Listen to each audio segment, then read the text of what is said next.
Hello കൂട്ടുകാരെ, പത്രമാറ്റ് സീരിയലിലെ പുതുപുത്തൻ വിശേഷങ്ങളിലേക്ക് എല്ലാ കൂട്ടുകാർക്കും സ്വാഗതം. നമ്മളൊരു പുതിയ എപ്പിസോഡ് വിശേഷത്തിലേക്കാണ് പോകുന്നത്. അനഘ ഇതുവരെ മരിച്ചിട്ടില്ല കേട്ടോ. കോമ സ്റ്റേജിൽ കിടക്കുന്നതേ ഉള്ളൂ. പക്ഷേ ക്യാൻസർ ബാധിച്ച് വളരെ നിർണായകമായ അവസ്ഥയിൽ തന്നെയാണ് അനഘ. അതുകൊണ്ട് ജീവിതത്തിലേക്ക് ഒരു തിരിച്ചുവരവൊന്നും ഉണ്ടാകാൻ പോകുന്നില്ല. പക്ഷേ ഇപ്പോഴാണെങ്കിൽ ആ കോമ സ്റ്റേജിൽ നിന്ന് അതിന് കുറച്ച് സമയത്തേക്കെങ്കിലും അനഘ മുക്തയാവുകയും സത്യങ്ങളൊക്കെ അന്ന് അനന്തപുരിയിൽ നമ്മുടെ മൂർത്തി സാറിൻ്റെ മുമ്പിൽ വന്ന് പറയുകയും ചെയ്യുന്നുണ്ട്. നമ്മുടെ വീഡിയോ ഇഷ്ടമായെങ്കിൽ ഒന്ന് ലൈക്ക് ചെയ്തേ, അതോടൊപ്പം തന്നെ ചാനലൊന്ന് സബ്സ്ക്രൈബ് ചെയ്തും കൂടെ സപ്പോർട്ട് ചെയ്യണം കേട്ടോ. അങ്ങനെ ചന്തുമോളുടെ അച്ഛൻ ആരാണെന്നുള്ള കാര്യത്തിലേക്ക് അനന്തപുരിയിൽ ഏകദേശം ഒരു തീരുമാനമൊക്കെ ആയിരിക്കുകയാണ്. എല്ലാവരും ഒന്നും അറിഞ്ഞിട്ടില്ലെങ്കിലും ആദർശനെ എല്ലാവരും അങ്ങ് പഴിചാരുമ്പോഴും ആദർശം ഏറ്റവും കൂടുതൽ ആഗ്രഹിച്ചിരുന്നത് സ്വന്തം അമ്മ ദേവയാനി ആദർശനെ മനസ്സിലാക്കണമെന്നുള്ള കാര്യമാണ്. അതേതായാലും അങ്ങ് സാധിക്കുകയാണ് കേട്ടോ. എന്തായാലും നയനയും ആദർശവും കൂടെ കിരണിൻ്റെ അടുത്ത് പോയി DNA ടെസ്റ്റിൻ്റെ റിസൾട്ടൊക്കെ വാങ്ങുന്നുണ്ട്. ആ റിസൾട്ട് കിട്ടുമ്പോഴേക്കും അഭി തന്നെയാണ് ചന്തുമോളുടെ അച്ഛൻ എന്നുള്ള കാര്യം എല്ലാവരും അറിയുകയാണ്. ദേവയാനിക്കാണെങ്കിൽ ആദർശനോടുള്ള ദേഷ്യമൊക്കെ കുറഞ്ഞു വരികയായിരുന്നു. കാരണം മുത്തശ്ശൻ ഉറപ്പിച്ച് തന്നെ ദേവയാനിയോട് പറയുന്നുണ്ടായിരുന്നു ആദർശ് അങ്ങനെ ഒരു തെറ്റ് ചെയ്യത്തില്ല എന്നുള്ള കാര്യം. അപ്പോഴും മുത്തശ്ശൻ ദേവയാനിയോട് പറയുന്നുണ്ടായിരുന്നു, നിന്റെ സ്വന്തം മകനല്ലേ അവൻ, ഞാൻ അവനെ വിശ്വസിക്കുന്നുണ്ട്. അതുകൊണ്ടാണ് ഞാൻ ചന്തുമോളെ ഇങ്ങോട്ടേക്ക് ധൈര്യമായിട്ട് കൂട്ടിക്കൊണ്ട് വന്നത്. ഇനിയിപ്പോൾ ഈ ചന്തുമോളെ വെറുക്കാനൊന്നും പോകണ്ട. കാരണം ആദർശൻ്റെ കുഞ്ഞൊന്നുമല്ല ചന്തുമോള്. അവൻ്റെ മേലിൽ വീണ ഒരു കളങ്കം മാത്രമാണ്. ഇതിൻ്റെയൊക്കെ സത്യം എന്താണെന്ന് വെച്ചാൽ അത് വ്യക്തമാവുക തന്നെ ചെയ്യും എന്നൊക്കെ ഇങ്ങനെ പറയുന്നുണ്ട്. അതുപോലെ തന്നെ ദേവയാനിയോട് പിന്നെയും പറയുന്നുണ്ട്, നീ ഒന്ന് പോയി ആ അനഘയെ ഒന്ന് കാണണം. ആ കുട്ടിയുടെ കിടപ്പൊന്ന് കാണണം. ഒന്ന് സംസാരിക്കാനോ അനങ്ങാനോ പറ്റാത്ത അവസ്ഥയിലാണ് ആ കുട്ടി ഇപ്പോൾ ഉള്ളത്. അപ്പോൾ ആ കുഞ്ഞിനെ നമുക്ക് അപകടത്തിലോട്ട് തള്ളിവിടാൻ പറ്റത്തില്ലല്ലോ. മരിക്കുന്നതിന് മുമ്പ് തന്നെ എന്നോട് ഫോൺ വിളിച്ച് പറഞ്ഞതാണ് ചന്തുമോളുടെ അച്ഛൻ എൻ്റെ കൊച്ചുമക്കളിൽ ആരോ ഒരാളാണെന്നുള്ള കാര്യം. അങ്ങനെ അറിഞ്ഞ സ്ഥിതിക്കാണ് ഞാൻ ആ കുട്ടിയും കൂട്ടി അനന്തപുരിയിലേക്ക് വന്നത്. അങ്ങനെ ദേവയാനി ഈ കാര്യങ്ങളൊക്കെ ഒരു വിധത്തിൽ അറിഞ്ഞിരിക്കുന്ന സമയത്താണ് DNA ടെസ്റ്റിൻ്റെ റിസൾട്ടുമായിട്ട് കിരൺ വരുന്നത്. അത് നയനെ ആദർശം അറിയുന്നുണ്ട്. അറിഞ്ഞു കഴിയുമ്പോഴേക്കും ആദർശ് പറയുന്നുണ്ട്, അവൻ ഇതിനു മുമ്പും ഇതുപോലെ പല പ്രവൃത്തികളും ചെയ്തിട്ടുണ്ടെങ്കിൽ ഇത് ഇച്ചിരി കടന്ന കൈയായിപ്പോയി. അവൻ ഇത്രയ്ക്ക് ചെറ്റയാണെന്ന് ഞാൻ അറിഞ്ഞില്ലായിരുന്നു എന്നൊക്കെ ഇങ്ങനെ പറയുന്നുണ്ട്. ഇതിനു മുമ്പ് പല പെൺകുട്ടികളുമായിട്ട് അവന് ചുറ്റിക്കളി ഉണ്ടായിരുന്നു. പലരും അവൻ ചാദിച്ചിട്ടുമുണ്ട്, വഞ്ചിച്ചിട്ടുമുണ്ട്. ഇപ്പം ചെയ്തത് വളരെ വലുതായിപ്പോയി. കാരണം അനഘയെ അതുപോലെ വഞ്ചിക്കുകയാണ് അവൻ ചെയ്തത്. അനഘയുടെയും ചന്തുമോളുടെയും മനസ്സിലുള്ള ആ വിഷമം ശാപമായിട്ട് അബിക്ക് തന്നെ വന്ന് ചേരുകയും ചെയ്യും. കാരണം അനഘ ഇത്രയൊക്കെ വിഷമിച്ച് ജീവിച്ചിട്ടും അവൻ്റെ ചതിയിൽ പെട്ടിട്ട് തന്നെയാണ് അനഘയ്ക്ക് ചന്തുമോളുണ്ടായത്. എന്നിട്ട് പോലും ആ പിഞ്ചു കുഞ്ഞിൻ്റെ മുഖം കണ്ടിട്ട് പോലും അവൻ അവളെയും ആ കുഞ്ഞിനെയും തള്ളിക്കളയുകയല്ലേ ചെയ്തത്. അവരെ ഏറ്റെടുക്കാൻ പോലും അവൻ തയ്യാറായില്ല. അത് മറച്ചു വെച്ചിട്ടാണ് അവൻ മറ്റൊരു കല്യാണം കൂടെ കഴിച്ചിട്ടുള്ളത്. എന്നിട്ട് ആ കുട്ടി വിദേശത്ത് പോയി ജോലി ചെയ്ത് ആ കൊച്ചിനെ വളർത്തിക്കൊണ്ട് വരുന്ന സമയത്ത് തന്നെ ഇങ്ങനൊരു ദുരന്തം ആ കൊച്ചിൻ്റെ ജീവിതത്തിൽ ഉണ്ടാകുകയും കുഞ്ഞിനെ വന്ന് ഏറ്റെടുക്കണമെന്ന് അബിയോട് വന്ന് കാല് പിടിച്ച് ആ കേണ അപേക്ഷിക്കുകയും ചെയ്തതാണ്. എന്നിട്ട് പോലും അവൻ ആ കുഞ്ഞിനെ ഏറ്റെടുത്തില്ല. അവന് പല സുരക്ഷിത കേന്ദ്രത്തിലോട്ടും ആ കുഞ്ഞിനെ മാറ്റാമായിരുന്നു. പക്ഷേ അവൻ അതൊന്നും ചെയ്തില്ല. എന്നിട്ടും ആ കുഞ്ഞിനെ ഇങ്ങോട്ടേക്ക് കൊണ്ടുവരാൻ മുത്തച്ഛൻ തയ്യാറായപ്പം ആ കുഞ്ഞ് എൻ്റെയാണെന്ന് അവൻ വാദിച്ചു. ഇപ്പോഴും അവൻ എല്ലാവരോടും പറഞ്ഞു വെച്ചിരിക്കുന്നത് ആദർശിൻ്റെ കുഞ്ഞാണെന്നുള്ള കാര്യമാണ്. സ്വന്തം ചോരയിൽ പിറന്ന കുഞ്ഞിന് മറ്റൊരാളുടെ കുട്ടിയാണെന്ന് പറഞ്ഞ് അടിച്ചേൽപ്പിക്കാനുള്ള അവൻ്റെ ആ മനസ്സുണ്ടല്ലോ, ആ കുഞ്ഞിനെ ഒന്ന് തിരിഞ്ഞു നോക്കാൻ കാണിക്കാത്ത അവൻ്റെ ആ മനസ്സ്. എന്നിട്ടും അവൻ ആ കുഞ്ഞിൻ്റെ മുഖത്ത് നോക്കി എങ്ങനെ ഇവിടെ തന്നെ ജീവിക്കുന്നു എന്നുള്ളതാണ് എനിക്ക് മനസ്സിലാവാത്തത് എന്നൊക്കെ ഇങ്ങനെ ആദർശ നയനോട് പറയുന്നുണ്ട്. അപ്പോഴേക്കും നയന പറയുന്നുണ്ട്, ശരിയാ ആദർശേട്ടാ, അഭി ചെയ്തത് ഒരു വലിയ തെറ്റ് തന്നെയാണ്. പക്ഷേ ഈ വിവരം അനന്തപുരിയിൽ എല്ലാവരും അറിയുമ്പോൾ അപ്പം നവ്യേച്ചിയുടെ കാര്യം ഒന്ന് ആലോചിച്ച് നോക്കിയേ. ഇപ്പം നവ്യേച്ചി അഭി പറഞ്ഞു കൊടുത്തിട്ടുള്ള കാര്യങ്ങളൊക്കെ മനസ്സിലാക്കിയിട്ട് ആദർശേട്ടനോട് ശകലം വെറുപ്പൊക്കെ കാണിക്കുന്നുണ്ട്. എന്നോട് ഇങ്ങനെ ഒരു ചതി ചെയ്തു എന്നോർത്ത് ആദർശേട്ടനെ വെറുക്കുന്ന നവ്യേച്ചി ഇപ്പം അഭിയാണ് ഇതിൻ്റെ എല്ലാം പിന്നിലെന്ന് അറിയുമ്പോൾ എന്തുമാത്രം വിഷമിക്കും. ചിലപ്പോൾ ഇപ്പോൾ അനന്തപുരിയിൽ നിന്ന് ആ കുഞ്ഞിനെ വരെ എടുത്തുകൊണ്ട് നവ്യേച്ചി ഇവിടുന്ന് പോകാനുള്ള ചാൻസ് ഉണ്ട്. നവ്യേച്ചിക്ക് അത്ര പെട്ടെന്നൊന്നും അത് ഉൾക്കൊള്ളാനൊന്നും കഴിയില്ല. എന്നെപ്പോലെ സാവധാന കാര്യങ്ങൾ മനസ്സിലാക്കാനുള്ളൊരു കഴിവ് നവ്യേച്ചിക്കില്ല. നവ്യേച്ചി പെട്ടെന്ന് തന്നെ പൊട്ടിത്തെറിക്കും. അതിൻ്റെ ഫലം എന്താകുമെന്ന് അറിയില്ല എന്നൊക്കെ ഇങ്ങനെ നവ്യ പറയുന്നുണ്ട്. അത് വീട്ടിലെ അച്ഛനും അമ്മയ്ക്കുമൊക്കെ ഒരുപാട് വിഷമമാക്കും. അത് തന്നെയല്ല അഭിയുടെയും നവ്യേച്ചിയുടെയും ആ കുഞ്ഞിനെ ഓർത്ത് നമ്മളിതെല്ലാം മറച്ചു വയ്ക്കുന്നതാണ് നല്ലത് എന്നൊക്കെ ഇങ്ങനെ ആദർശിനോട് പറയുന്നുണ്ട്. ആദർശ് പറയുന്നുണ്ട്, എന്താ നയനെ ഈ പറയുന്നത്? ഇതെല്ലാം മറച്ചു വെച്ച് ഞാൻ എല്ലാവരുടെയും മുമ്പിൽ ഒരു കുറ്റക്കാരനായിട്ട് തല താഴ്ച നടക്കണമെന്നാണ് നീ പറയുന്നത്? എൻ്റെ അമ്മ പോലും എന്നെ വെറുക്കുക ചെയ്തുകൊണ്ടിരിക്കുന്നത്. എനിക്ക് അതിനൊരു മറുപടി പറയാനില്ല നയനെ എന്നൊക്കെ ഇങ്ങനെ പറയുന്നുണ്ട്. അപ്പോഴേക്കും നയനെ പറയുകയാണ്, ശരി ആദർശേട്ടാ, പക്ഷേ നവ്യേച്ചിയുടെയും കുഞ്ഞിൻ്റെയും കാര്യം ആലോചിക്കുമ്പോൾ ആദർശേട്ടനെ ഒന്ന് ചിന്തിച്ചു നോക്കിയേ, നമുക്കിത് കുറച്ച് നാളും കൂടെ മറച്ചു വയ്ക്കാം. എന്നെങ്കിലും ഈ സത്യം തെളിയുമ്പം അതിനൊക്കെ ഒരു പരിഹാരമാകും. ഇപ്പോൾ തന്നെ മുത്തശ്ശനും മുത്തശ്ശിയും അതുപോലെ ഞാനും ഒക്കെ ആദർശേട്ടനെ വിശ്വസിക്കുന്നില്ലേ? അനിയും പൂർണ്ണമായിട്ടും തന്നെ ആദർശേട്ടനെയാണ് വിശ്വസിക്കുന്നത്. ബാക്കിയുള്ളവരുടെ കാര്യം വിട്ടേക്ക് എന്നൊക്കെ ഇങ്ങനെ പറയുമ്പോഴേക്കും അപ്പോൾ എൻ്റെ അമ്മയോ എന്നിങ്ങനെ ആദർശ് ചോദിക്കുന്നുണ്ട്. അമ്മയോട് നമുക്ക് കാര്യങ്ങളൊക്കെ പറഞ്ഞ് മനസ്സിലാക്കിക്കാം എന്നൊക്കെ ഇങ്ങനെ പറയുന്നുണ്ടെങ്കിലും അപ്പോൾ ആദർശ് ദേഷ്യപ്പെട്ടുകൊണ്ട് തന്നെ പറയുന്നുണ്ട്, അത് തന്നെയല്ലേ നമ്മൾ ഇത്ര നാളായിട്ട് പറഞ്ഞുകൊണ്ടിരുന്നത്, എന്നിട്ട് പോലും അമ്മ അത് ന്യായമുണ്ടെന്ന് അംഗീകരിക്കുകയോ ചെയ്യുന്നില്ല. അമ്മ ഇപ്പോഴും എന്നോട് ഭയങ്കര വെറുപ്പോട് കൂടിയാണ് പെരുമാറുകയും സംസാരിക്കുകയൊക്കെ ചെയ്യുന്നത്. എന്നോടുള്ള ദേഷ്യം പോലുമാണ് ആ കുഞ്ഞിനോട് തീർക്കുന്നത് എന്നൊക്കെ ഇങ്ങനെ ആദർശ് പറയുന്നുണ്ട്. എന്തായാലും അമ്മയോട് ഞാൻ ഇതേപ്പറ്റി ഒന്നുകൂടെ സംസാരിച്ച് നോക്കാം ആദർശേട്ടാ എന്നൊക്കെ ഇങ്ങനെ നയന പറയുന്നുണ്ട് കേട്ടോ. എന്നിട്ട് ഇവർ രണ്ടുപേരും കൂടെ ദേവയാനിയുടെ അടുത്തോട്ട് പോവുകയാണ്. എന്നിട്ട് നയന ദേവയാനിയോട് പറയുന്നുണ്ട്, അമ്മയോട് ഞങ്ങൾക്കൊരു കാര്യം പറയാനുണ്ടായിരുന്നു എന്നിങ്ങനെ പറയുമ്പോഴേക്കും എന്ത് കാര്യമാ, എന്താണെങ്കിലും പറഞ്ഞോ, ഞാൻ കേട്ടോളാം എന്നൊക്കെ ഇങ്ങനെ പറയുന്നുണ്ട് ദേവയാനി. അത് പിന്നെ അമ്മേ, നമുക്ക് ഇവിടെ വെച്ച് ഈ കാര്യം സംസാരിക്കുന്നത് ശരിയല്ല, അതുകൊണ്ട് നമുക്ക് പുറത്തെവിടെയെങ്കിലും പോയിട്ട് മാറിയിരുന്ന് സംസാരിക്കാം എന്നിങ്ങനെ പറയുന്നുണ്ട്. അങ്ങനെ അവർ മൂന്നുപേരും കൂടെ പുറത്ത് പോയിട്ട് ഇരുന്ന് സംസാരിക്കുകയാണ് കേട്ടോ. അപ്പോഴേക്കും ആദർശിൻ്റെ നിരപരാധിത്വം തെളിയിക്കാനുള്ള കാര്യങ്ങളൊക്കെ പറയുന്നുണ്ട്. അതോടൊപ്പം തന്നെ DNA ടെസ്റ്റിൻ്റെ റിസൾട്ടിൻ്റെ കാര്യങ്ങളും എല്ലാ കാര്യങ്ങളും കാണിച്ചു കൊടുക്കുന്നുമുണ്ട്. അപ്പോഴേക്കും ദേവയാനിക്ക് എല്ലാ കാര്യങ്ങളും മനസ്സിലാവുന്നുണ്ട്. അഭിയാണ് തെറ്റുകാരനെന്നും ആദർശ് ഇങ്ങനോട് തെറ്റ് ചെയ്തിട്ടില്ല എന്നുള്ള കാര്യങ്ങളും ഒക്കെ മനസ്സിലാക്കുന്നുണ്ട്. അത് തന്നെ ദേവയാനിക്ക് ഒരുപാട് സന്തോഷമാവുന്നുണ്ട്. അപ്പോഴേക്കും ദേവയാനിക്ക് ഒരു കുറ്റബോധവും ഒക്കെ മനസ്സിൽ തോന്നുന്നുണ്ട്. എന്നിട്ട് ആദർശിൻ്റെ അടുത്ത് പറയുന്നുണ്ട്, എടാ മോനെ, നിന്നെ ഇത്ര നാൾ വളർത്തിയിട്ടും നിന്റെ മനസ്സിൽ എന്താണെന്നുള്ളത് മനസ്സിലാക്കാൻ പറ്റാതെ പോയല്ലോ. നിന്നെ മനസ്സിലാക്കാൻ എനിക്ക് മോളുടെ സഹായം വേണ്ടി വന്നു. അമ്മയ്ക്ക് ഒരു തെറ്റ് പറ്റിപ്പോയി, എന്നോട് ക്ഷമിക്കണം മോനെ എന്നൊക്കെ പറഞ്ഞിട്ട് ഇങ്ങനെ ആദർശിൻ്റെ അടുത്ത് മാപ്പൊക്കെ ചോദിക്കുകയാണ് ദേവയാനി. ഒരുപാട് നിന്നെ ഞാൻ വിഷമിപ്പിച്ചു, വേറൊന്നും കൊണ്ടല്ല ഞാൻ അങ്ങനെ പറഞ്ഞത്. എൻ്റെ മകനായ നീ അങ്ങനെ ഒരു തെറ്റ് ചെയ്തല്ലോ എന്ന് ഓർത്തപ്പോഴേക്കും എനിക്കത് സഹിക്കാൻ പറ്റിയില്ല. അതുപോലെ തന്നെ നയനെ പോലൊരു പെൺകുട്ടിയെ വഞ്ചിച്ചു എന്ന് ഓർത്തപ്പോഴേക്കും അത് അത്ര പോലും എനിക്ക് അംഗീകരിക്കാനും പറ്റിയില്ല. അച്ഛനും അമ്മയൊക്കെ പല പ്രാവശ്യം ആദർശ് അങ്ങനെ ഒരു തെറ്റ് ചെയ്യില്ല എന്ന് എന്നോട് പറഞ്ഞെങ്കിൽ പോലും അതൊന്നും എനിക്ക് തെളിവുകളില്ലാതെ അംഗീകരിക്കാൻ തോന്നിയില്ല. അതുകൊണ്ടാണ് എന്നൊക്കെ ഇങ്ങനെ പറയുന്നുണ്ട്. അപ്പോഴേക്കും ആദർശ് പറയുന്നുണ്ട്, അത് സാരമില്ലമ്മേ, അമ്മയുടെ ഭാഗത്ത് തന്നെ ന്യായം. അമ്മ ചെയ്തത് തെറ്റൊന്നുമല്ല, എല്ലാ അമ്മമാരും ചെയ്യുന്നതല്ലെങ്കിൽ പോലും അമ്മ ന്യായത്തിൻ്റെ ഭാഗത്ത് തന്നെയാണ് നിന്നത് എന്നൊക്കെ ഇങ്ങനെ പറയുന്നുണ്ട്. എന്നിട്ട് ദേവയാനിയുടെ നയന പറയുന്നുണ്ട്, അമ്മയ്ക്കിപ്പോൾ കാര്യങ്ങളൊക്കെ വ്യക്തമായില്ലേ, അഭിയാണ് ചന്തുമോളുടെ അച്ഛൻ. പക്ഷേ ഈ വിവരം അനന്തപുരിയിൽ അറിഞ്ഞു കഴിയുമ്പോഴേക്കും അവിടെ ഒരു വലിയൊരു പൊട്ടിത്തെറി തന്നെ ഉണ്ടാകും. നവ്യേച്ചിക്ക് ഇതൊന്നും താങ്ങാൻ കഴിയില്ല. ആ കൊച്ചു കുഞ്ഞിനെയും കൊണ്ട് നവ്യേച്ചി അനന്തപുരിയുടെ പടിയിറങ്ങും. അത് നമുക്ക് സഹിക്കാനും പറ്റത്തില്ല. നവ്യേച്ചിക്ക് ഇപ്പോൾ തന്നെ ആദർശേട്ടനോട് ഭയങ്കര വെറുപ്പാണ് ഇക്കാര്യത്തിൽ. ഇനിയിപ്പോൾ അഭിയാണ് ഇതിൻ്റെയൊക്കെ പിന്നിലെന്ന് അറിയുമ്പോഴേക്കും അഭിയെ ഉപേക്ഷിച്ചിട്ട് നവ്യേച്ചി പോകും എന്നുള്ള കാര്യത്തിൽ ഒരു തർക്കവുമില്ല. ആ കുഞ്ഞ് അനന്തപുരിയിലേക്ക് വന്നതല്ലേ ഉള്ളൂ, അവിടെ കളിച്ച് വളരേണ്ട കുഞ്ഞല്ലേ അത്. അതുകൊണ്ട് നമുക്ക് തൽക്കാലം ഇത് മറച്ചു വയ്ക്കാം എന്നിങ്ങനെ പറയുന്നുണ്ട് കേട്ടോ. അപ്പോഴേക്കും ദേവയാനി പറയുന്നുണ്ട്, അത് ശരിയാ മോളെ, എന്നാൽ അങ്ങനെ ആയിക്കോട്ടെ, എനിക്ക് നിൻ്റെ നിരപരാധിത്വം മനസ്സിലായല്ലോ, നിങ്ങളെ ഞാൻ മനസ്സിലാക്കിയല്ലോ എന്നൊക്കെ ഇങ്ങനെ ദേവയാനി പറയുന്നുണ്ട്. അമ്മ ഇനി ചന്തുമോളുടെ പഴയ ദേഷ്യമൊന്നും കാണിക്കരുത് കേട്ടോ എന്നിങ്ങനെ നയന പറയുന്നുണ്ട്. അബിയുടെ മോളാ ചന്തുമോള്, അവൾ അനന്തപുരിയിലെ തന്നെ കുഞ്ഞാ, അതുകൊണ്ട് നമുക്കെല്ലാവർക്കും അവളെ സ്വന്തം കുഞ്ഞിനെ പോലെ തന്നെ വളർത്തണം എന്നിങ്ങനെ പറയുന്നുണ്ട്. അങ്ങനെ ദേവയാനിയും നയനയൊക്കെ കൂടെ ചന്തുമോളെ ഒരുപാട് സ്നേഹിക്കുന്നുണ്ട്. ആദർശും ചന്തുമോളെ സ്നേഹിക്കുന്നുണ്ട് കേട്ടോ. അങ്ങനെ അവരെല്ലാവരും നല്ലപോലെ ചന്തുമോളെ സ്നേഹിക്കുന്നതൊക്കെ കാണുമ്പോഴേക്കും നമ്മുടെ നവ്യയ്ക്ക് ഇത് ഇഷ്ടപ്പെടുന്നില്ല. തൻ്റെ കുഞ്ഞിനേക്കാൾ പ്രാധാന്യം ചന്തുമോക്ക് കൊടുക്കുന്നുണ്ടെന്ന് അറിയുമ്പോഴേക്കും നവ്യയ്ക്ക് ഇതൊന്നും അങ്ങോട്ട് സുഖിക്കുന്നില്ല. പോരാത്തതിന് എരിവ് കയറ്റി കൊടുക്കാൻ അഭിയുമുണ്ട്. അങ്ങനെ നയന ചന്തുമോളുടെ ഡ്രസ്സ് ഇടിപ്പിക്കുന്നു, കുളിപ്പിക്കുന്നു, ഫുഡ് കൊടുക്കുന്നു, കളിക്കുന്നു, ഒപ്പം കളിക്കുന്നു, പഠിപ്പിക്കുന്നു. ഇതൊക്കെ കാണുമ്പോഴേക്കും നവ്യയ്ക്ക് ഇതൊന്നും അങ്ങോട്ട് സുഖിക്കുന്നില്ല. എന്നിട്ട് നവ്യ വന്നിട്ട് നയനയോട് ചോദിക്കുന്നുണ്ട്, ഭർത്താവിൻ്റെ അവിഹിത ബന്ധത്തിലുണ്ടായ കുഞ്ഞിനെ ഇത്ര അധികം സ്നേഹിക്കാൻ നിനക്ക് മാത്രമേ പറ്റത്തുള്ളൂ. നിന്നെപ്പോലെ ഒരു പെണ്ണിനെ ഞാൻ കണ്ടിട്ടില്ല. ഇതൊക്കെ നിനക്ക് മാത്രമേ പറ്റുള്ളൂ എന്നൊക്കെ ഇങ്ങനെ പറയുമ്പോഴേക്കും നവ്യ എന്നിട്ട് ദേവയാനിയോട് പറയുന്നുണ്ട്, മകൻ തെറ്റ് ചെയ്തതെന്നുള്ളത് അറിയാം, എന്നിട്ട് മകനെ സപ്പോർട്ട് ചെയ്തിട്ട് മകൻ്റെ കുഞ്ഞിനെ ലാളിച്ച് നടക്കുകയാണല്ലേ എന്നൊക്കെ ഇങ്ങനെ ചോദിക്കാൻ കേട്ടോ. ആ ഒരു സമയത്ത് നമ്മുടെ ദേവയാനിക്ക് നല്ല ദേഷ്യം വരുന്നുണ്ടെങ്കിലും ഒന്നും മിണ്ടുന്നില്ല കേട്ടോ. അപ്പോഴേക്കും ദേവയാനി പറയുന്നുണ്ട്, അത് പിന്നെ ഇവിടെ ഇപ്പോൾ തെറ്റ് ചെയ്തേക്കുന്നത് ആദർശല്ലേ, അല്ലാതെ ഈ കുഞ്ഞല്ലല്ലോ. ഈ കുഞ്ഞിൻ്റെ ഭാഗത്ത് ഒരു തെറ്റുമില്ലല്ലോ, പിന്നെ ആ കുഞ്ഞിനെ സ്നേഹിക്കുന്നതുകൊണ്ട് എന്താ കുഴപ്പം എന്നിങ്ങനെ ചോദിക്കാൻ കേട്ടോ. വേറൊന്നും തന്നെ ദേവയാനി പറയുന്നില്ല, കാരണം സത്യങ്ങളൊക്കെ ദേവയാനിക്ക് അറിയാം. അപ്പോഴേക്കും നമ്മുടെ നവ്യക്കാണെങ്കിൽ ഈ കാര്യങ്ങളൊക്കെ ഇങ്ങനെ ഓർത്തിട്ട് ഭയങ്കര ടെൻഷൻ ആവുന്നുണ്ട്. തൻ്റെ കുഞ്ഞിന് കിട്ടേണ്ട ഒരു പ്രാധാന്യം കിട്ടുന്നില്ല. മുത്തശ്ശനും മുത്തശ്ശിയൊക്കെ ആണെങ്കിൽ എപ്പോഴും ചന്തുമോളുടെ കൂടെ തന്നെയാണ്. അവർ നവ്യയുടെ കുഞ്ഞിനെ ഒന്നും മര്യാദയ്ക്ക് എടുക്കുന്നു പോലുമില്ല. എപ്പോഴും ചന്തുമോളെ ചന്തുമോളെ എന്ന് പറഞ്ഞിട്ട് ഇങ്ങനെ നടക്കുന്ന കാണുമ്പോഴേക്കും നമ്മുടെ നവ്യയ്ക്ക് അങ്ങ് ഭയങ്കര ദേഷ്യം വരുന്നുണ്ട്. ഒപ്പം എരിവ് കയറ്റാനായിട്ട് തന്നെ ജലജയും ജാനകിയും അബിയും ഒക്കെ കൂടെ ഓരോന്നിങ്ങനെ പറഞ്ഞും കൊടുക്കുന്നുണ്ട്. അങ്ങനെ നവ്യ ഒരു പഴയ സ്റ്റേജിലോട്ട് പോവുകയാണ്. നവ്യയുടെ കുഞ്ഞിൻ്റെ അടുത്ത് ചന്തുമോള് വരുന്നത് പോലും നവ്യയ്ക്ക് ഇഷ്ടമില്ലാത്തതാണ്. അതുപോലെ ചന്തുമോള് ചെയ്യുന്ന ഓരോ കൊച്ചു കാര്യങ്ങൾക്കും അബിക്ക് നല്ല ദേഷ്യം വരുന്നുണ്ട്. അതുപോലെ ആദർശിനോടും നവിക്ക് ദേഷ്യമാണ്. എന്നാൽ അബിയെ അതിര് കടന്ന് വിശ്വസിക്കുകയും സപ്പോർട്ട് ചെയ്യുകയൊക്കെ ചെയ്യുന്നുണ്ട്. ഇതൊക്കെ നമ്മുടെ അബിക്കും ജലജയ്ക്കും ഒക്കെ പിടിച്ചു പോകുന്നുണ്ട്.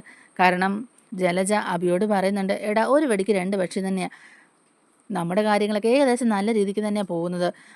ആദർശിനെ എല്ലാവരും അങ്ങ് കുറ്റപ്പെടുത്തുന്നുമുണ്ട്. ഇപ്പോൾ നിന്നെ കുറച്ച് നല്ലവനായിട്ടൊക്കെ ഇവിടെ എല്ലാവരും അംഗീകരിക്കുന്നുണ്ട്. മുത്തശ്ശനും മുത്തശ്ശിയും ഒക്കെ ആണെങ്കിൽ ഇപ്പം അബിയെ കുറ്റപ്പെടുത്തുന്നില്ല. അതുകൊണ്ടല്ലേ മുത്തശ്ശി നവ്യയ്ക്ക് കൊടുക്കാനെന്നും പറഞ്ഞ് ആ സ്വർണ്ണമൊക്കെ നിൻ്റെ കയ്യിൽ തന്നു വിട്ടത്. നേരത്തെ ആണെങ്കിൽ നിൻ്റെ കയ്യിൽ അങ്ങനെ തന്നു വിടില്ലായിരുന്നു. നിന്നെ ഒട്ടും വിശ്വാസമില്ലായിരുന്നു. ആ വിശ്വാസം ഞാൻ നേടിയെടുക്കും. ഇനിയിപ്പോൾ അമ്മ കണ്ടോണം, ഞാൻ ഇനി ഇവിടെ പലതും നേടിയെടുക്കും. ഈ അനന്തപുരിയിൽ നിന്ന് തന്നെ ഞാൻ അവനെ പുറത്താക്കും എന്നൊക്കെ ഇങ്ങനെ പറഞ്ഞിട്ട് അവനിങ്ങനെ വലിയ വലിയ പ്ലാനുകളൊക്കെ ചെയ്യുന്നുണ്ട്. ആ ഒരു സമയത്ത് തന്നെ അനഘ ആ ഒരു അവസ്ഥയിൽ തന്നെ കിടക്കുകയാണ് കേട്ടോ. ഒരു രീതിക്ക് തന്നെ അനന്തപുരിയിലെ കാര്യങ്ങളൊക്കെ ഇങ്ങനെ മുന്നോട്ട് പോയിക്കൊണ്ടിരിക്കുകയാണ്. ആ ഒരു സമയത്ത് നമ്മുടെ അനഘയ്ക്കാണെങ്കിൽ ഒരു ഇമ്പ്രൂവ്മെൻറ്റും ഉണ്ടാകുന്നില്ല. അനഘ ആ ഒരു അവസ്ഥയിൽ തന്നെ ഒന്നും സംസാരിക്കാനോ എഴുന്നേക്കാനോ ഒന്നും പറ്റാത്ത ഒരു അവസ്ഥയിൽ തന്നെ ഇങ്ങനെ കിടക്കുകയാണ്. DNA ടെസ്റ്റിൻ്റെ റിസൾട്ട് കിട്ടിയെങ്കിലും ആദർശും നയനയും ദേവയാനിയും ഒന്നും ഈ കാര്യങ്ങളൊന്നും അവർ വീട്ടിലുള്ള ആരോടും പറയുന്നുമില്ല. അനന്തപുരിയിൽ ആദർശ് കുറ്റക്കാരനായിട്ട് നാണം കെട്ടാൻ ഇങ്ങനെ നടക്കുകയാണ്. എന്നാൽ നയനയാകട്ടെ ചേച്ചിയുടെ ജീവിതം സുഖമായിട്ട് പോകട്ടെ എന്ന് കരുതി നന്മമരം കളിക്കുകയും ചെയ്യുന്നുണ്ട്. അങ്ങനെയുള്ളപ്പോഴാണ് കേട്ടോ അനഘ ജീവിതത്തിലേക്ക് തിരിച്ചു വരാൻ പോകുന്നത്. ഇനിയിപ്പോൾ അനഘ വന്നിട്ട് നേരെ പറഞ്ഞാൽ മാത്രമേ എല്ലാ കാര്യങ്ങളും വ്യക്തമാകുള്ളൂ എന്നുള്ളൊരവസ്ഥയിലേക്ക് കാര്യങ്ങളൊക്കെ പോകുന്നുണ്ട്. അങ്ങനെ ഒരു ദിവസം അനഘയുടെ കൂടെ നിൽക്കുന്ന ആ സ്ത്രീ അനഘയുടെ ഡ്രസ്സൊക്കെ ചേഞ്ച് ചെയ്യുന്ന സമയത്ത് എല്ലാം ഒന്ന് തുടച്ചൊക്കെ കൊടുക്കുന്ന സമയത്തേക്ക് തന്നെ അനഘയിൽ എന്തൊക്കെയോ ചേഞ്ചസ് ഉള്ളതായിട്ട് ആ സ്ത്രീക്ക് തോന്നുകയാണ് കേട്ടോ. ആ ഒരു സമയത്ത് തന്നെ ആ സ്ത്രീ ഡോക്ടറെ ഫോൺ വിളിച്ചിട്ട് അനഘയിൽ എന്തൊക്കെയോ മാറ്റങ്ങൾ കാണുന്നുണ്ട്. കൈയും കാലും ചലിപ്പിക്കാൻ ശ്രമിക്കുന്നുള്ള പോലെയൊക്കെ എനിക്ക് തോന്നുന്നുണ്ട്. അത് എൻ്റെ തോന്നലാണെന്നറിയില്ല. അതുകൊണ്ട് ഡോക്ടർ ഒന്ന് ചെക്ക് ചെയ്ത് നോക്കണം എന്നൊക്കെ ഇങ്ങനെ പറയുന്നുണ്ട്. അപ്പോഴേക്കും ഡോക്ടർ പറയുന്നുണ്ട്, അങ്ങനെ ഒരു മാറ്റത്തിന് വഴിയില്ല. എൻ്റെ സർവീസിൻ്റെ ചരിത്രത്തിൽ അങ്ങനെ ഒരു സംഭവം ഉണ്ടായിട്ടില്ല. എന്തായാലും ഞാനൊന്ന് വന്ന് ചെക്കപ്പ് ചെയ്ത് നോക്കാം. എന്തായാലും ചെക്കപ്പ് ചെയ്യാനുള്ള സമയം ആയി വരികയാണല്ലോ എന്നൊക്കെ പറഞ്ഞിട്ട് ഡോക്ടർ അങ്ങോട്ടേക്ക് വരുന്നുണ്ട് കേട്ടോ. ഡോക്ടർ വന്നിട്ട് അനഘയ്ക്ക് ഒരു ഫുൾ ബോഡി ചെക്കപ്പ് തന്നെ നടത്തുന്നുണ്ട്. അങ്ങനെ ഡോക്ടറിന് തന്നെ അത്ഭുതം ആവുകയാണ്. അനഘയിൽ എന്തൊക്കെയോ മാറ്റങ്ങൾ സംഭവിക്കാൻ പോകുന്നു എന്നുള്ള കാര്യം ഡോക്ടറിന് മനസ്സിലാവുകയാണ്. അങ്ങനെ ആ കോമ സ്റ്റേജിൽ നിന്ന് ഇങ്ങനെ അനഘ കുറേശ്ശെ റിക്കവറായി വരികയാണ്. അങ്ങനെ ഡോക്ടർ അനഘയോട് പറയുകയാണ്, എന്തൊക്കെയോ കുറച്ച് മാറ്റങ്ങളൊക്കെ മോളുടെ ശരീരത്തിൽ സംഭവിക്കുന്നുണ്ട്. ഇവിടെ എന്താ സംഭവിക്കുന്നതെന്ന് അറിയില്ല. ചിലപ്പം കുട്ടിക്ക് വേണ്ടിയിട്ട് ഒരുപാട് പേരുടെ പ്രാർത്ഥന ഇപ്പോൾ ഉണ്ടല്ലോ, അവരുടെയൊക്കെ ഒരു പ്രാർത്ഥനയുടെ ഫലം കൊണ്ടായിരിക്കാം കുട്ടിയുടെ കൈയും കാലും ഒക്കെ താമസിയാതെ തന്നെ അനക്കാൻ പറ്റും എന്നൊക്കെ ഇങ്ങനെ പറയുന്നുണ്ട് ഡോക്ടർ. കാലം അനക്കാൻ തോന്നുകയാണെങ്കിൽ അതൊക്കെ ഒന്ന് അനക്കി നോക്കണം, സംസാരിക്കാനായിട്ട് ശ്രമിച്ചു നോക്കണം എന്നൊക്കെ ഇങ്ങനെ ഡോക്ടർ പറയുന്നുണ്ട്. അപ്പോഴേക്കും നമ്മുടെ അനയ്ക്ക് ഒരു ചെറിയ ആശ്വാസമൊക്കെ ആവുന്നുണ്ട്. അനഘയുടെ മുഖത്തൊരു പുഞ്ചിരിയൊക്കെ വരുന്നുണ്ട്. അങ്ങനെ ആ ഡോക്ടർ അനഘയ്ക്ക് കുറച്ചും കൂടെ മെഡിസിൻസ് ഒക്കെ എഴുതി കൊടുത്തിട്ട് പോകുന്നുണ്ട്. അപ്പോഴേക്കും ആ സ്ത്രീയോട് ഡോക്ടർ പറയുന്നുണ്ട്, അനഘയിൽ എന്തൊക്കെയോ ചെറിയ മാറ്റങ്ങളൊക്കെ സംഭവിക്കാൻ ചാൻസ് ഉണ്ട്. അതുകൊണ്ട് എപ്പോഴും ഒരു ശ്രദ്ധ വേണം. എന്തെങ്കിലും ആ കുട്ടി സംസാരിക്കാൻ ശ്രമിക്കുകയാണെന്നുണ്ടെങ്കിൽ അപ്പോൾ തന്നെ എന്നെ വിളിക്കണം. എന്തായാലും കുഴപ്പമില്ല, എന്നെ വിളിച്ചോളൂ, ഞാൻ ഉടനെ തന്നെ എത്തിക്കോളാം എന്നൊക്കെ ഇങ്ങനെ പറയുന്നുണ്ട്. അങ്ങനെ ഒരു 2-3 ദിവസം കൊണ്ട് തന്നെ അനഘയ്ക്ക് നല്ലൊരു ഇമ്പ്രൂവ്മെൻ്റ് ആവുന്നുണ്ട്. അനഘ പതിയെ സംസാരിക്കാനൊക്കെ തുടങ്ങിയാണ് കേട്ടോ. അങ്ങനെ അനഘയിൽ എന്തോ കാര്യമായ മാറ്റങ്ങളൊക്കെ സംഭവിക്കുന്നു എന്നിങ്ങനെ തോന്നിയ ആ സ്ത്രീ ഉടനെ തന്നെ ഡോക്ടറെ വിളിച്ച് വരുത്തുകയാണ് കേട്ടോ. അങ്ങനെ ഡോക്ടറുമായിട്ട് സംസാരിക്കുന്ന കൂട്ടത്തിൽ തന്നെ അനഘ പെട്ടെന്ന് ഡോക്ടറിൻ്റെ കയ്യിൽ കയറി പിടിക്കുകയാണ്. എന്നിട്ട് ഡോക്ടറിൻ്റെ അടുത്ത് പറയുന്നുണ്ട്, ഡോക്ടറെ എനിക്കിപ്പോൾ സംസാരിക്കാൻ പറ്റുന്നുണ്ട്. കുട്ടി സംസാരിച്ചല്ലോ എന്നൊക്കെ ഇങ്ങനെ അത്ഭുതപ്പെട്ടിരിക്കുകയാണ് ഡോക്ടറും. ഡോക്ടർ എന്നിട്ട് ചോദിക്കുന്നുണ്ട്, കയ്യോ കാലോ വല്ലതും അനക്കാൻ തോന്നുന്നുണ്ടോ എന്നൊക്കെ ഇങ്ങനെ ചോദിക്കുമ്പോഴേക്കും എനിക്കങ്ങനെ തോന്നുന്നുണ്ട് ഡോക്ടറെ. 2-3 ദിവസമായിട്ട് എനിക്ക് എന്തൊക്കെയോ മാറ്റങ്ങളുള്ളതായിട്ട് എനിക്ക് തന്നെ ഫീൽ ചെയ്യുന്നുണ്ട്. ഇപ്പോൾ എൻ്റെ കൈയൊക്കെ എനിക്ക് അനക്കാൻ പറ്റുന്നുണ്ട് എന്നൊക്കെ ഇങ്ങനെ അനഘ പറയുന്നുണ്ട്. എനിക്ക് 2-3 ദിവസമായിട്ട് തന്നെ ഇങ്ങനെയൊക്കെ തോന്നുമായിരുന്നു. പക്ഷെ ഞാനതൊന്നും പുറത്ത് പറഞ്ഞില്ലെന്നേ ഉള്ളൂ. അതെന്താ മോളെ പറയാതിരുന്നത്? ഇവിടെ നിൽക്കുന്ന ആ സ്ത്രീയോടെങ്കിലും മോൾക്കത് പറഞ്ഞുകൂടായിരുന്നോ എന്നൊക്കെ ഇങ്ങനെ ചോദിക്കുന്നുണ്ട്. പറഞ്ഞിരുന്നെങ്കിൽ നേരത്തെ തന്നെ നമുക്ക് ട്രീറ്റ്മെൻറ്റൊക്കെ മാറ്റി നോക്കാമായിരുന്നല്ലോ. അപ്പോഴേക്കും അനഘ പറയുന്നുണ്ട്, ഡോക്ടർ അത് പിന്നെ എൻ്റെ ജീവിതം ഇപ്പോൾ സുരക്ഷിതമല്ല എന്നുള്ളത് എനിക്കറിയാം. എത്ര നേരം എനിക്കിങ്ങനെ സംസാരിക്കാൻ പറ്റുമെന്നോ ഒന്നും തന്നെ എനിക്കറിയില്ല. എൻ്റെ ഈ ശരീരത്തിൽ ജീവൻ എത്രത്തോളം സമയം നിൽക്കുമെന്ന് പോലും എനിക്കറിയില്ല. പക്ഷേ ഇവിടെ എൻ്റെ ബന്ധുക്കളാന്ന് പറഞ്ഞ് വരുന്നവരുണ്ടല്ലോ, അവരെ എനിക്ക് അറിയത്ത് പോലുമില്ല. അതൊക്കെ ആ ചതിയും സെറ്റപ്പ് ചെയ്ത് വെച്ചേക്കുന്ന ഗുണ്ടകളാണ്. അവരിടയ്ക്കിടയ്ക്ക് വന്ന് എന്നെ നോക്കുന്നുണ്ട്. കാരണം എൻ്റെ കയ്യോ കാലോ ചലിക്കുന്നുണ്ടോ, അതോ ഞാൻ എന്തെങ്കിലും സംസാരിക്കുന്നുണ്ടോ എന്നൊക്കെ അറിയാൻ വേണ്ടിയിട്ടാണ്. സംസാരിക്കുന്നുണ്ടോ എന്നൊക്കെ അറിഞ്ഞാൽ അവരപ്പോൾ തന്നെ എന്നെ കൊല്ലാനൊക്കെ പ്ലാൻ ചെയ്യുന്നുണ്ട്. അത് അബി ഇവിടെ വന്ന് സംസാരിച്ച കൂട്ടത്തിൽ എന്നോട് പറഞ്ഞ കാര്യമാണ്. ജീവച്ഛവമായിട്ട് കിടക്കുന്ന നാൾ വരെയേ ഉള്ളൂ നിനക്ക് ആയുസ്. നീ ചലിക്കാൻ തുടങ്ങിയാൽ നിന്നെ അപ്പം തന്നെ കൊന്നുകളയുന്ന എന്നോട് പറഞ്ഞത് എന്നൊക്കെ ഇങ്ങനെ ആ ഡോക്ടറിൻ്റെ അടുത്ത് അനഘ പറയുന്നുണ്ട്. അതെൻ്റെ ജീവന് തന്നെ ആപത്താണ്. അതുകൊണ്ടാണ് ഡോക്ടറിനോട് തന്നെ ഞാൻ ഈ കാര്യങ്ങളെല്ലാം പറയുന്നത് എന്നൊക്കെ ഇങ്ങനെ പറയുന്നുണ്ട്. എന്നാലും ഡോക്ടർ പറയുന്നുണ്ട് ഇത് ഭയങ്കര ഒരു അത്ഭുതമാണ്. ഇത്രയും മാരകമായ ഒരു രോഗം ഉണ്ടായിട്ടും അതിനുശേഷം ഇങ്ങനൊരു കോമാ സ്റ്റേജിൽ എത്തിയിട്ട് പോലും മരണം വരെ എത്തിയിട്ടും അതിൽ നിന്ന് തിരിച്ചു വരിക, കോമാ സ്റ്റേജിൽ നിന്ന് മാറി സംസാരിക്കാൻ തുടങ്ങാന്ന് പറഞ്ഞു കഴിഞ്ഞാൽ എൻ്റെ സർവീസിൽ അത് ഇങ്ങനെ ഒരു സംഭവം ആദ്യമായിട്ടാണ്. ഇത് എനിക്ക് വിശ്വസിക്കാൻ പോലും പറ്റുന്നില്ല. ഇതൊക്കെ അനഘയുടെ മനസ്സിൻ്റെ ധൈര്യം കൊണ്ട് തന്നെയാണ് ഇങ്ങനൊരു റിക്കവർ നടന്നത്. ഞാനും ഇങ്ങനൊരു തിരിച്ചുവരവ് പ്രതീക്ഷിച്ചതല്ല ഡോക്ടർ. പക്ഷേ എൻ്റെ കുഞ്ഞിൻ്റെ കാര്യം ഓർക്കുമ്പം എനിക്ക് സന്തോഷമാണ് തോന്നുന്നത്. അവളുടെ അച്ഛനെ അവളെ ഏൽപ്പിക്കണം എന്നുള്ളത് എൻ്റെ ലക്ഷ്യമായിരുന്നു. പക്ഷേ അവൻ അതിന് അർഹനല്ല. കാരണം ചതിയിലൂടെ ആ കുഞ്ഞിനെ മറ്റൊരാളുടെ കുഞ്ഞായിട്ടാണ് അവൻ അവിടെ പറഞ്ഞേക്കുന്നത് തന്നെ. എല്ലാം അറിഞ്ഞുകൊണ്ടാണ് അവൻ ഈ നാടകം കളിക്കുന്നത്. ഓരോ നിമിഷവും ആദർശ് ചന്തുമോളുടെ അച്ഛനാണെന്ന് പറയുമ്പോൾ എൻ്റെ മനസ്സാണ് വിഷമിക്കുന്നത്. ചന്തുമോളെക്കുറിച്ച് ആലോചിച്ചാൽ എനിക്കിപ്പം വ്യാകുലതകളൊന്നുമില്ല. അവൾ എത്തേണ്ടിടത്ത് തന്നെയാണ് എത്തിയിട്ടുള്ളത്. പിന്നെ സുരക്ഷിതമായ കൈകളിലാണ്. അനന്തപുരിയിലെ മൂർത്തി സാറിൻ്റെ കൈകളിലേക്കാണ് അവൾ എത്തിപ്പെട്ടിട്ടുള്ളത്. പക്ഷെ അവൻ എന്നോട് ചെയ്ത ചതി അതിനിപ്പോൾ ഓർക്കാനൊന്നും എനിക്ക് പറ്റത്തില്ല. അപ്പോൾ ഡോക്ടർ ചോദിക്കുന്നുണ്ട്, എന്താ മോളെ, അബിയുടെ കുഞ്ഞാണോ ചന്തുമോളെ എന്നിങ്ങനെ ചോദിക്കുന്നുണ്ട്. അതെ ഡോക്ടർ, അബിയുടെ കുഞ്ഞാണ് ചന്തുമോള്. അവനോട് പല പ്രാവശ്യം ഞാൻ കുഞ്ഞിനെ ഏറ്റെടുക്കാൻ പറഞ്ഞതാണ്.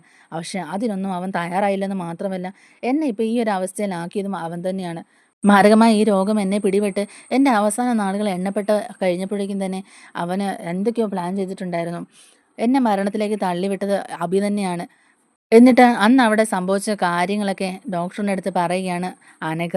മുത്തശ്ശനോട് കാര്യങ്ങളൊക്കെ പറഞ്ഞുകൊണ്ടിരുന്ന സമയത്തേക്ക് തന്നെ അനഘയുടെ വന്ന് പൊത്തിപ്പിടിച്ചിരിക്കുന്നത് അബി അവിടെ റെഡിയാക്കി നിർത്തിയിട്ടുള്ള ഗുണ്ടകളായിരുന്നു എന്നും അവരാണ് ഹോസ്പിറ്റലിലേക്ക് എത്തിച്ചതെന്നും അതിനുശേഷം ശ്വാസം മുട്ടിച്ച് കൊല്ലാൻ നോക്കിയെന്നുള്ള കാര്യവും എല്ലാം തന്നെ പറയുന്നുണ്ട്.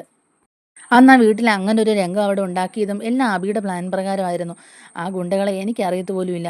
അതൊക്കെ അവൻ ഏർപ്പാട് ചെയ്തിട്ടുള്ള ആളുകളാണ്. ഇത്രയും ഒരു ചതിയനാണോ അവൻ? അവനെ എത്രയും പെട്ടെന്ന് അറസ്റ്റ് ചെയ്ത് ജയിലിലാക്കണം. ഇത്രയും വലിയ തെറ്റല്ലേ അവൻ ചെയ്തത്? ഒരു കൊലപാതക ശ്രമമാണ് അന്ന് അവിടെ നടന്നത് എന്നൊക്കെ ഇങ്ങനെ പറയുന്നുണ്ട് ഡോക്ടർ. അതിൻ്റെ ഒന്നും ആവശ്യമില്ല ഡോക്ടർ. ഇത് ഞാൻ ആനന്ദപുരിയിൽ ചെന്നിട്ട് അവിടെ എല്ലാവരുടെ മുമ്പിൽ ചെന്നിട്ട് പറയും. അനന്തപുരിയിലെ മൂർത്തി സാറ് അപ്പം തന്നെ അവനെ അവിടുന്ന് പടിയിറക്കുകയും ചെയ്യും. എൻ്റെ കുഞ്ഞിനെ സുരക്ഷിതമായ കൈകളിൽ ഏൽപ്പിച്ചതിന് ശേഷം ഞാൻ ഉടനെ തന്നെ തിരിച്ചു വരും. എനിക്കറിയാം ഡോക്ടർ, എൻ്റെ മുമ്പിൽ ഇനി ഒരുപാട് നാളുകളില്ല എന്നുള്ള കാര്യം. പക്ഷേ ഇങ്ങനെ ഒരു കാര്യം എൻ്റെ നാവ് കൊണ്ട് തന്നെ പറയണം എന്നുള്ളത് ദൈവത്തിൻ്റെ നിശ്ചയമായിരിക്കും. അതുകൊണ്ടല്ലേ ഡോക്ടർ ഇപ്പോൾ എനിക്ക് ഇങ്ങനൊരു മാറ്റം ഉണ്ടായത് തന്നെ. അപ്പോഴേക്കും ഡോക്ടർ പറയുന്നുണ്ട്, ശരിയാണെങ്കിൽ ഇങ്ങനൊരു മാറ്റം ഉണ്ടായത് വളരെ വലിയൊരു കാര്യം തന്നെയാണ്. ചിലപ്പം ഈ സത്യങ്ങളൊക്കെ കുട്ടിയുടെ നാവിൽ നിന്ന് തന്നെ അവരറിയാൻ വേണ്ടിയിട്ടായിരിക്കും ദൈവം ഇങ്ങനൊരു അത്ഭുതം കുട്ടിയിൽ ഉണ്ടാക്കിയതെന്നൊക്കെ ഇങ്ങനെ ഡോക്ടർ പറയുന്നുണ്ട്. അപ്പോഴേക്കും ഡോക്ടർ പറയുന്നുണ്ട്, എങ്കിൽ പിന്നെ ഈ കാര്യം ഇപ്പോൾ ആരെയും അറിയിക്കേണ്ട. കുറച്ചും കൂടെ ബെറ്റർ ആയതിനു ശേഷം ഈ കാര്യം എല്ലാവരും അറിഞ്ഞാൽ മതി. അനന്തപുരിയിലെ മൂർത്തി സാറും ആ ഒരു സമയത്ത് അറിഞ്ഞാൽ മതി. കാരണം അനന്തപുരിയിലെ മൂർത്തി സാറിനെ അറിയിച്ചിട്ടുണ്ടെങ്കിലും അത് ആരെങ്കിലും ഒരു ശത്രുക്കൾ അറിഞ്ഞിട്ടുണ്ടെങ്കിൽ അത് കുട്ടിയുടെ ജീവനെ തന്നെ ബാധിക്കും. അതുകൊണ്ട് എന്തായാലും കുറച്ചുകൂടെ ട്രീറ്റ്മെൻറ്റൊക്കെ ചെയ്ത് കുറച്ചുകൂടി ഇമ്പ്രൂവ്മെൻ്റ് ആയതിനു ശേഷം കുട്ടി പുറത്തോട്ടൊക്കെ ഇറങ്ങിയാൽ മതി. അതുവരെ ആ ജോലിക്കാരിയോടും ഈ കാര്യങ്ങളൊക്കെ പറയണം. ആരെയും ഇതൊന്നും അറിയിക്കരുതെന്ന് പറയണമെന്നൊക്കെ ഇങ്ങനെ പറയുന്നുണ്ട് ഡോക്ടർ. അപ്പോഴേക്കും അനഘ പറയുന്നുണ്ട്, അതെ ഡോക്ടർ, ഞാനും അങ്ങനെ തന്നെയാണ് ചിന്തിച്ചുകൊണ്ടിരുന്നത്. എന്തായാലും ഇപ്പം ഈ കാര്യം ആരോടും ഒന്നും പറയണ്ട. അങ്ങനെ 2-3 ദിവസത്തെ ആ ഒരു ട്രീറ്റ്മെൻറ്റൊക്കെ കഴിയുമ്പോഴേക്കും തന്നെ അനഘയ്ക്ക് ഏകദേശം ഒരു 70% റിക്കവർ ആവുന്നുണ്ട്. അനഘ പതിയെ ചുവട് വെച്ച് തുടങ്ങുന്നുണ്ട്. ഇപ്പം അനഘയ്ക്ക് കുറച്ച് ബുദ്ധിമുട്ടുകളുണ്ടെങ്കിലും പക്ഷേ ഓൾമോസ്റ്റ് അനഘ ഇപ്പോൾ കാര്യങ്ങളൊക്കെ പറയാൻ പ്രാപ്തിയാണ്. അത് കഴിയുമ്പം ഡോക്ടർ തന്നെ പറയുന്നുണ്ട്, ഇനിയിപ്പോൾ കുഴപ്പമില്ല, എന്തായാലും ആ രോഗം അത് അനഘയിൽ തന്നെയുണ്ട്. ഇനി ഇത്ര നാൾ കുട്ടിക്ക് ആയുസ് ഉണ്ടാവുമെന്നൊന്നും പറയാൻ പറ്റില്ല. ഇപ്പം നടക്കുന്നതിനോ സംസാരിക്കുന്നതിനോ ഒന്നും കുഴപ്പമില്ലാതിരിക്കുകയല്ലേ. അടുത്ത നിമിഷം എന്താണ് സംഭവിക്കുന്നതെന്ന് പറയാൻ പറ്റില്ല. അങ്ങനത്തെ ഒരു രോഗമാണല്ലോ കുട്ടിക്ക് പിടിപെട്ടിരിക്കുന്നത്. അതുകൊണ്ട് പറയാനുള്ള കാര്യങ്ങളൊക്കെ എത്രയും വേഗം തന്നെ എല്ലാവരോടും പറയണം എന്നൊക്കെ ഇങ്ങനെ പറയുന്നുണ്ട്. എന്നിട്ട് കുഞ്ഞിൻ്റെ സുരക്ഷിതത്വം ഉറപ്പാക്കണം എന്നും കൂടെ പറയുന്നുണ്ട്. അപ്പോഴേക്കും അനഘ പറയുകയാണ്, അതെ ഡോക്ടർ, ഞാൻ എത്രയും പെട്ടെന്ന് തന്നെ അനന്തപുരിയിൽ ചെന്നിട്ട് അവിടെ ആ മൂർത്തി സാറിൻ്റെ അടുത്ത് എല്ലാ കാര്യങ്ങളും തുറന്നു പറയണം. എൻ്റെ കുഞ്ഞിനെ അവിടെ സുരക്ഷിതമായ കൈകളിൽ ഏൽപ്പിച്ചിട്ട് വേണം തിരിച്ച് എനിക്ക് ഇങ്ങോട്ടേക്ക് വരാൻ. പിന്നെ എനിക്ക് എന്ത് സംഭവിച്ചാലും എനിക്ക് കുഴപ്പമില്ല. പിന്നെ ഞാൻ മരിച്ചു പോയാലും എൻ്റെ ആത്മാവിന് ശാന്തി ലഭിക്കും എന്നൊക്കെ ഇങ്ങനെ അനഘ പറയുന്നുണ്ട്. പക്ഷേ ഇപ്പം ഈ വീടിന് പുറത്തു പോലും അബി ആൾക്കാരെ നിർത്തിയിട്ടുണ്ടാവും എൻ്റെ കാര്യങ്ങളൊക്കെ അറിയാൻ വേണ്ടിയിട്ട്. ഇവരുടെയൊക്കെ കണ്ണ് വെട്ടിച്ച് ഞാൻ എങ്ങനെ അനന്തപുരിയിലോട്ട് പോകുമെന്നാണ് ഞാനിപ്പോൾ ഓർക്കുന്നത്.